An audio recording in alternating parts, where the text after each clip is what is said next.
Hey everyone, you got dog culture homework, Psychology Today article for you.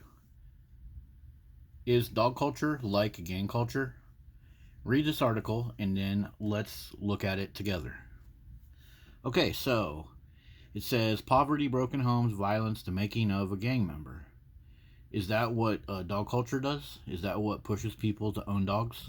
Let's look at the article and have a look. So it says here that 5,750 people were killed in gang related violence, and that many of the people recruited into the gangs are 11 years old. So that sounds kind of like dog culture. Dogs kill people and they target little kids. So it says there are many risks associated with gang membership, including exposure to violent crime, incarceration. Why are so many adolescents willing to join? Risk factors identified increase the likelihood a teen will join include the presence of gangs in the neighborhood and having gang members in the family. So right here, this little blue highlight. So yeah, that's dog culture too. I mean, if you have a dog, it's probably because your parents forced that on you.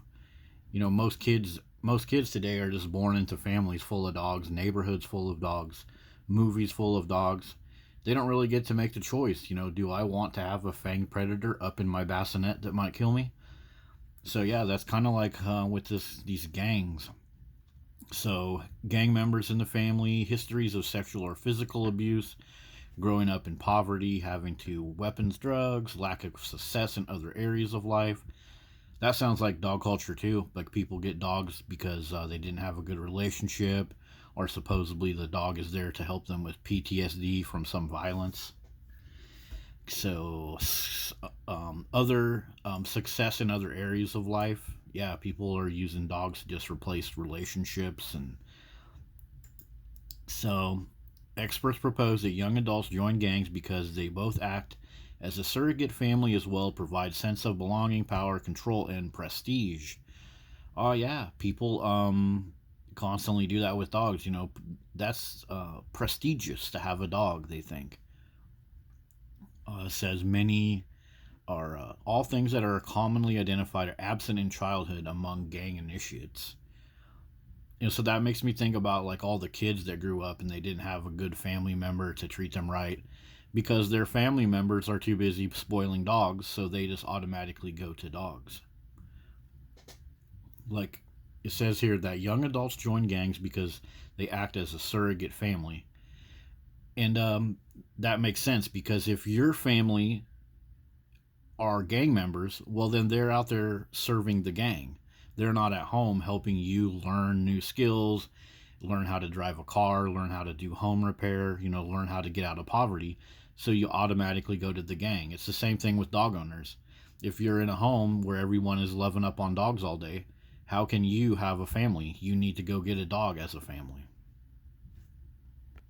Notice what it says right here: control and prestige. So that's why they want to be part of the gang because, you know, now they have control over their life and they got prestige, right? This reminds me of like dog owners. They're constantly acting like their dog is prestigious. You know, my dog is a gentleman, a distinguished gentleman, and they will dress their dog up or take little pictures of their dog. Like this one, for example. You know, you got these dogs sitting out here on a rock, and this will be up on Facebook. Oh, my dog is such a gentleman. Oh, yeah, right after this picture is taken, the dog is going to go start a fight with the squirrel, poop all over your sleeping bag, you know, piss on a tree, probably bite another dog. And that's like gang members too. Like, oh, you join this gang and you're going to be part of the tough crew, man. We don't put up with nothing. You're going to have that prestige. But but really what you're doing is you're going to just get into a role of violence and fighting. And yeah, you might get one instance of this where you're prestigious. But no, in dog culture, it's the same way. It's like, look at my prestigious dog, right? But then what's he going to go do? Chew up the couch, start a fight with another dog, bark at the neighbor's cat, bite the mailman. That's not prestigious at all. The idea of a gang acting as a substitute family is supported in interviews. With 40 gang members from North Carolina, the men interviewed reported they considered fellow gang members to be family and they took care of each other. Killian found that most of the gang members he interviewed had tattoos to publicly show their allegiance to the gang. Okay, that's like dog culture too. You have to constantly show your public allegiance.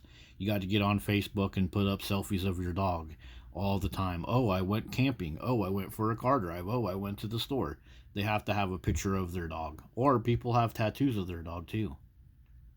You got to show pride in belonging to the group. Oh, yeah, people are constantly dressing their dogs up in fancy clothes, taking pictures of themselves feeding their dog like high dollar food, all of that stuff. Several gang members said that being part of the gang meant you were never alone in the world, which is similar how many people describe being part of a close-knit family or group of friends. Gangs provide members a sense of belonging and protection they do not receive from other experiences in life. Okay, that makes sense with dog culture too, because people think dogs are there for your protection. People think that dogs are there for family. However, we live in a society where everybody is obsessed with dogs, so it's hard to have a sense of family when everyone out there is too busy putting their heads, kissing up dog ass all freaking day. So it's the same way with these gang members. If 40% of the people in your family are part of a gang, how can they be your big brother, your sister, or your father? If your father is a gang member, how can he come home and buy you a book to read or teach you to drive a car? He can't. So you're going to automatically go towards the gang. So, this whole little thing about family and protection, that's the same thing with dog culture. You're not actually getting family and protection. You're just being pushed away from your real family, your actual family, to be part of a gang. Same thing with dog culture. You're being pushed away from humans to go be, part of the dog gang. And this part right here about protection, that's not true with dog culture or gang culture. Because when you join a gang, okay, yeah, you got protection of your gang members, but every other gang out there is now your adversary. Same thing with dog culture. If you have a pit bull, well, now you got to be part of the whole pit bull cult. Pit bulls are misunderstood. My pit bull would never kill a toddler, even though hundreds of toddlers are killed by pit bulls. Same thing if you have a little dog. The little dog people, they say, oh, little dogs are better. They're not dangerous. And little dogs and their owners will go around off leash, but they expect pit bull owners to have a leash. The same thing with people that own like working breeds, even though they don't work. They drive them around in their trucks and they say stuff like, I'd never get a stupid pit bull dog because I have this type of dog. I have a wiener dog that used to hunt rats, so that's a working dog. I have respect. Or I have a German short-haired pointer dog, a bird hunting dog, even though they don't hunt birds. But within the dog culture itself, there's always these separate gangs. This type of breed owner thinks they're better than that owner. So, this whole thing about protection, it's not even true. And we're not even talking about all the dogs that actually, maim people on a freaking daily basis in our country. So the protection you get is just false. Whatever protection you do get, you also get this huge pile of adversaries when you become part of the gang. In addition to the intense feeling of family provided by gang membership, those gang members interviewed by Killian referred to the fantasy of the Cinderella story portrayed by films like Scarface, 50 Cent, etc., etc. The media portrayed gangster life as filled with excitement, power, fortune, and ease. Experts assert that many adolescents fall victim to the rags to riches fairy tale glamorized by popular culture. Okay, that's like dog culture too. It's kind of like the whole thing with my dog is a gentleman. People want to be gangsters because, that's that thug life, and I'm going to be getting all the girls up in my arm. I'm going to have the dopest rides. Nobody ain't going to mess with me on the street because I'll be breaking necks and all that kind of stuff. Same thing with dog ownership. There's some fantasy about it. You're going to have all the friends. Everybody's going to like you. You got a Cane Corso dog. Nobody's going to mess with you. All that kind of stuff. Same thing. It's the Cinderella story. Lack of support and guidance from positive role models, oftentimes a life, relative poverty, a few alternate activities to occupy their attention. Yeah, alternate activities to occupy your attention. When you own a dog, how often can you read a book? or go for a quiet walk and just have like self-reflection. You can't, because you're constantly worried about what's the dog doing, what's he doing. Yeah, dogs constantly occupy your attention. So, false promise of glamorous lifestyle, yep, for older gang members to step into the role of a mentor, yeah. Unfortunately, gang influence can be rather difficult to control. The problem with gang prevention efforts is that many risk factors associated with membership are complex social issues. Yeah, it's the same thing with dogs. I mean, you can't even talk to a dog owner without they got 500 reasons why everything else happens. It's all the owner's fault. There's no intelligent conversation. One demonstration project has particularly successful in reducing gang activity with an impressive list of programs. The Children's Zone Project, okay. Family members, private schools, parent training.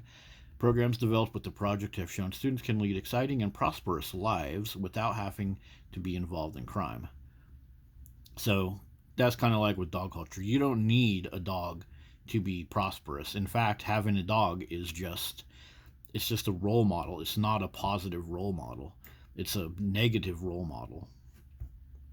So at the end of this article, it says with increased awareness, creativity, community engagement, and more programs. And that's just like with dog culture. We need more creativity. Owning a dog, you don't have any creativity, you don't have community engagement because you're stuck there dealing with the dog. You can't go and do stuff because you got to make sure everything is about what does the dog want.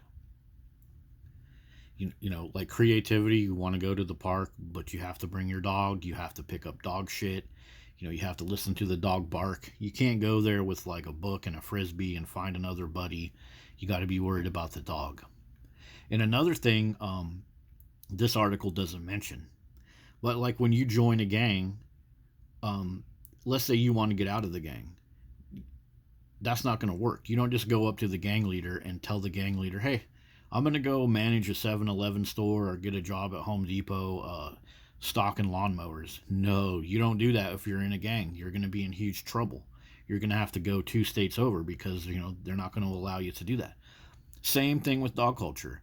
A single mom needs to get rid of 2 pit bulls that she got because she's pregnant. And then she posts up on Facebook, hey guys, I'm looking to rehome these dogs. Everybody's going to tell her, no, you don't do that. You don't do that. That dog is bonded to you. You can't do that. Oh, that dog needs his forever home.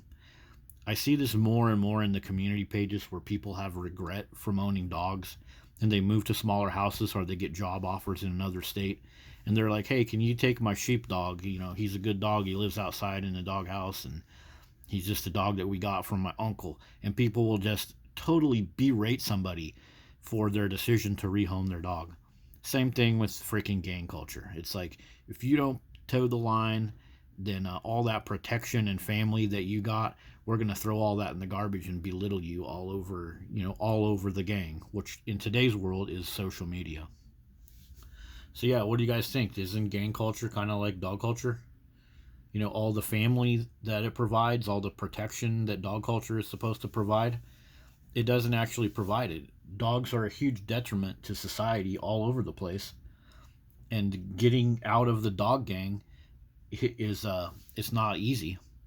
So there you go. You guys got your homework, and hope you liked the little comparison. See you later.